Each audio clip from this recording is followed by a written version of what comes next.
तालुक्यामधील उदापूर गावात ST bus आणि दुचाकी यांच्यात झालेल्या अपघाताचा थरार परिसरातल्या सीसीटीव्ही कॅमेऱ्यात कैद झाला।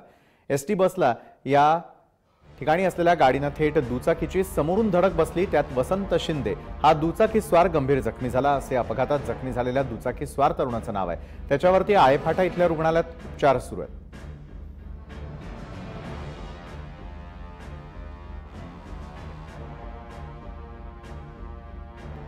संपूर्ण थरार जो आहे तो मात्र सीसीटीव्ही मध्ये कैद झाल्याचं आपण पाहतोय।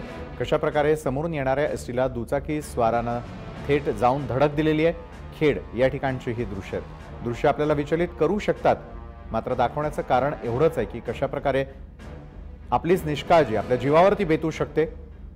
दोन वेगवेगळी दृश्य आपण पाहतोय। ज्यावेळेला हा संपूर्ण अपघात घडलेला होता तो सीसीटीव्ही मध्ये कैद झालेला आहे। एक दुचाकी स्वार येतो आणि थेट त्याची धडक झालेली आहे इथून येणाऱ्या एका एसटी बसला। तर एसटी बस खाली कशा प्रकारे गाडीचा चक्का चूर झालेला आहे तेही आपण दुसऱ्या दृश्यांमध्ये पाहतोय।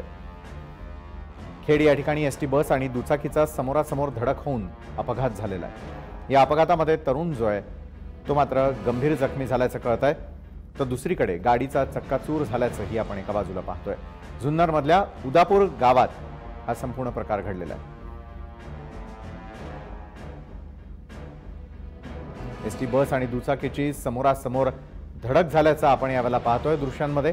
सीसीटीव्ही मध्ये हा संपूर्ण थरार कैद झालेला आहे, तर दुसरीकडे अपघातानंतरची ही काही छायाचित्र उपलब्ध झालेली आहेत। कशा प्रकारे गाडी ही थेट एसटी बसच्या खाली आल्याचं आपण पाहतोय। दोघांचाही वेग यामध्ये स्पष्टपणे जाणवतोय। रस्त्यावरून येणारा दुचाकी स्वार थेट जाऊन या बसला धडकलाय। या अपघातामध्ये दुचाकी स्वार गंभीररित्या जखमी झालेला आहे। जुन्नरमधल्या उदापूर गावात ही घटना घडलेली आहे।